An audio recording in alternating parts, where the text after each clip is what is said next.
We're here with Olivie Blake to grill her on book questions and hot sauce. I'm very excited to be here. Olivie Blake is the #1 best-selling Sunday Times author of the Atlas series, a dark academia fantasy, her vampire folklore novel Masters of Death, the Romeo and Juliet witchy retelling One for My Enemy, and the tragic love story Alone with You in the Ether. How are you feeling about this challenge today? Fine. Good. We can do it. Yeah. This is a career goal for me. So I'm really, really excited about this. Like, bestseller, whatever. I'm happy to help you achieve this. Maybe happy is a strong word, but we'll see how it goes. We'll see how we get on. I think it'll be fine. Shall we get started on the first? I think it will be fine. Yes. Okay, yes. All right. All right. So I'll let you do the honors. Okay. No. How much no are you putting? The fates are deciding. Okay. It's a strong start. How did your experience in law school help influence your depiction of academia in the Atlas series? Well, I've been accused of writing bad people. My answer is I've been to law school. I think people hear that I've been to law school and they're like, yeah, that checks out. That explains everything. My view of humanity is quite dim. And I worked in criminal justice. So I was trying to become a public defender. I clerked for the public defender's office and became very frustrated. I talk to lawyers about this all the time, that it's kind of a powerless position because you think you have power, but really you're just kind of operating within the rules you're given. So that was very frustrating. And I don't like the rules. Yeah, So yeah, it was very interesting, I think, to explore. Allegedly, I've taken the problems off the table. I've solved climate change, and we have this very benevolent government in place, or it doesn't even really matter because we're people of so much power and so much knowledge. How could it possibly matter what the system looks like or what the institution is? And kind of gradually pull the curtain back and be actually, every institution is run by just some guy. Law school really taught me, let's pull back the mythology on greatness and see what is that actually? What is power actually? Nice. Yeah. I like that. Shall we try on sauce too? Let's do it. What a lovely lunch we're having together. Right? This is number 2? Yes. Okay. Oh, yeah, they're marked. Yeah, I can write a bestseller. I can't read. That one's thick. Yeah. Oh, yeah, she's thick. Okay, what are we thinking? It initially tastes a little bit like banana ketchup, which is very Filipino. And it's like a spicy banana ketchup is what it tastes like to me. It feels less spicy. Oh. Yeah, I know. No, yeah. Yeah. I need to stop talking so right. fast. You can't let hubris get you.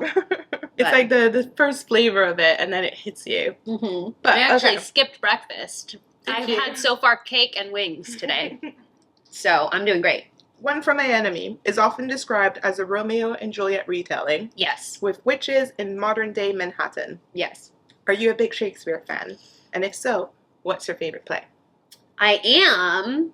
Additional plug, my favorite play is Twelfth Night. And my book Twelfth Night comes out in June, which is indeed a remix on Twelfth Night. But yeah, no, I love Shakespeare, and I do feel that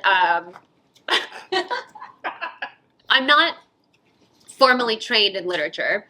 My mother is an immigrant, and if I told her I was going to major in literature, I think that would just be like, what are you doing? Are you trying to be unemployed? And the answer is yes. It's going great. Yeah, so I haven't studied Shakespeare in detail. It's just something that I read on my own and just was very interested in. I think Shakespeare has an excellent sense of humor.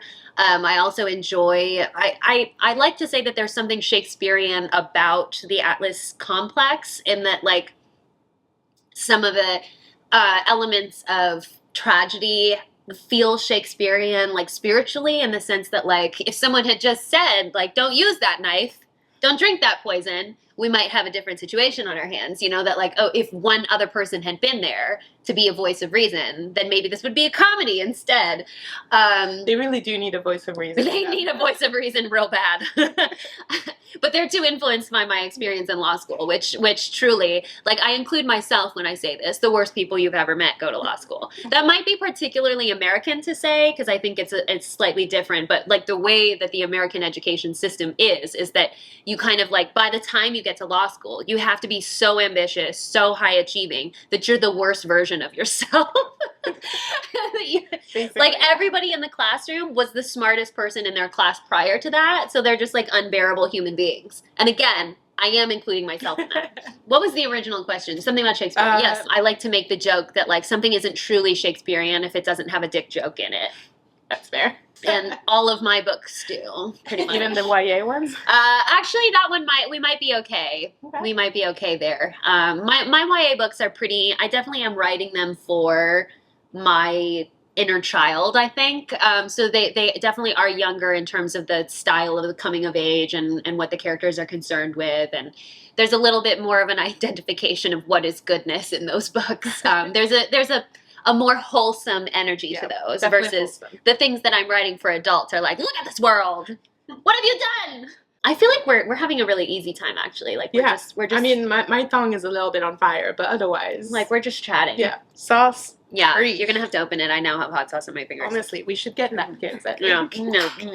I feel like Americans are not going to recognize these as wings because they're not fried. Yeah. Go with it. They're grilled. As the intellectuals do, as Shakespeare would do. If Shakespeare could eat a fried chicken wing, he would do it. No questions asked. What sauce would he get? Yeah. I don't know. I think Shakespeare, given his, I think he would be a little shocked by the hot sauce, but I do think he would be really excited about fried chicken. I mean, at that point, they didn't even have spices, right? Yeah. So, yeah, I think that would be jarring for Will. Before we start on eating it, I'll tell you the question. Yes. You've spoken before about the fact that Masters of Death was the first book you tried to publish traditionally, and that it didn't get picked up at the time because vampires had fallen out of fashion.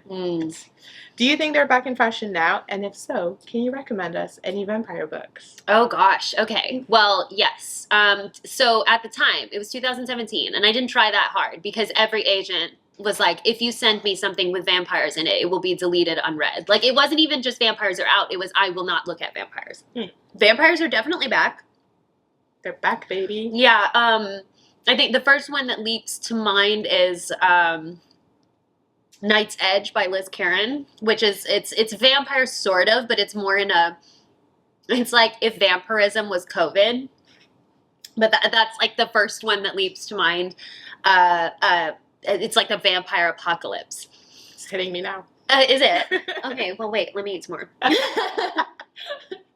FOMO. I want a supper.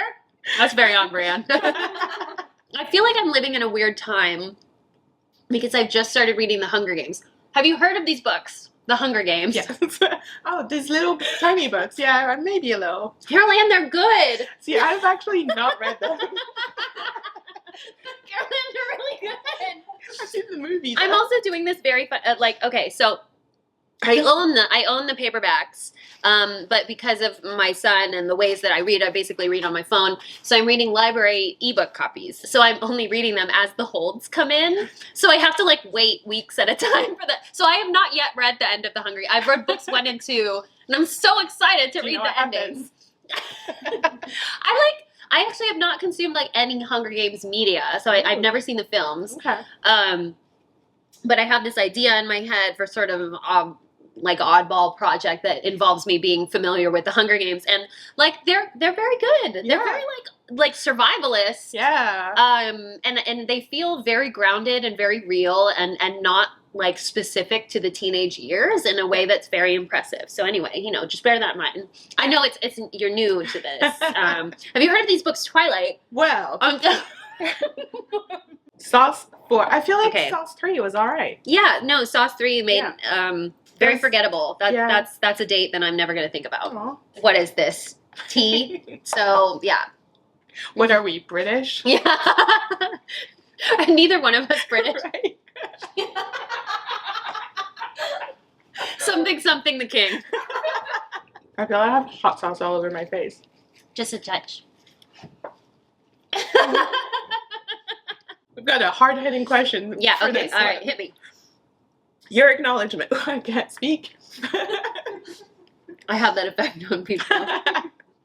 Your acknowledgements in the back of Alone with You in the Ether beautifully touch on your own experience with bipolar disorder and how that influenced the novel's exploration of what it means to love when you're struggling mentally.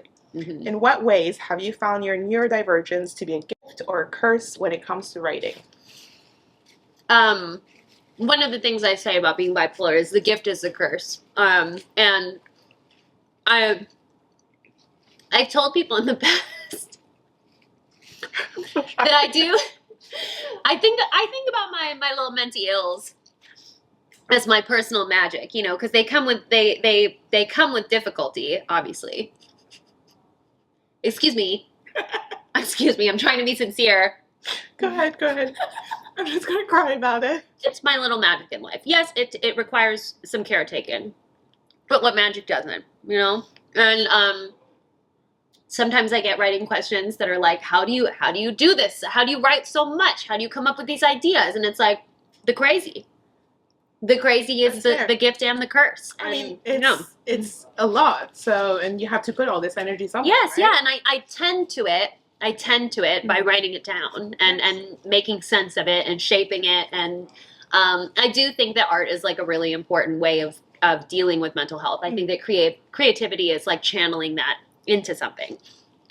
And one thing I always say with Alone with You in the Ether is that even though the character learns to live without medication, she still is in therapy. She's still definitely like, she's working through her illness. She's acknowledging that she has it, which is an important first step.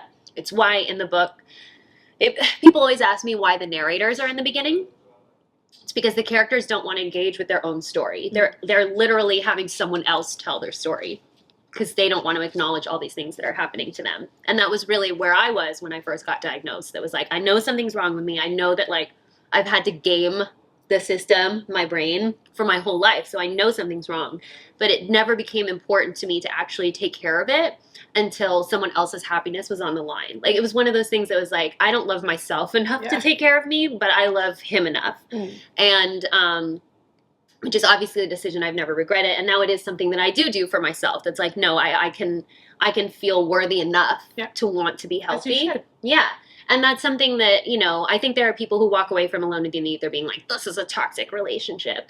But what it is just the first year of two people being together and deciding. The really important thing in Alone with You in the Ether is that they decide to get better and they decide that it's worth it for themselves and for each other. And so, you know, I never call it a romance because it's not in the sense that the happily ever after is not it's not resolved by marriage. It's not resolved by love itself. It's that I'm going to love me as much as you love me and I'm going to take care of myself now. Yeah, and nothing can happen until you get to that. Yes.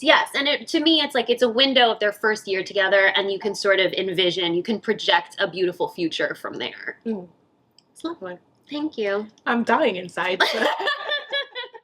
Perfect, as intended. All right, let's do this. Oh, I regret that. I wouldn't say I'm happy. Yeah. I got some tears. Yeah. Let's go. I owe people these tears, I think. You have an exciting new collection of short stories coming up soon. In October, called January. Uh-huh. What is your favorite story from the collection? And what is it about? Oh, my favorite. I don't know that I have a favorite because there are books, or there are, so initially, we kept kind of putting stories in, taking them out, trying to decide the order. And my editor was like, I feel like we need this kind of romance and we need a motherhood story. And I was like, okay. And sat down and wrote them and put them in. And then when we were doing our final read, like right before it was due, I was like, oh my God, we need an autumnal story. Like there's not an autumn enough story in the collection. So I wrote an autumn story. Like there's a lot of the new ones that I'm really excited about because they're new. And then my editor read the story A Year in January. And she was like, no, I think this is the one that really encapsulates the collection. And it is basically about a banished fairy who answers a Craigslist ad, but it's from the perspective of the Craigslist roommate. So I've got cake if you want. It's got your cover on it in case you want to wash this down a little bit. But thank you for joining us for, not hot ones. For not ones. Ooh. See, one of us is smart. Olivie Blake's next book is January's, out in October 2024, but look out for One for My Enemy and Masters of Death in paperback, out in April and August. You can also look out for 12th Night, my young adult rom-com under the byline Alexine Farrell-Fulmouth. Thank you for coming. Thank you! Dreams come true.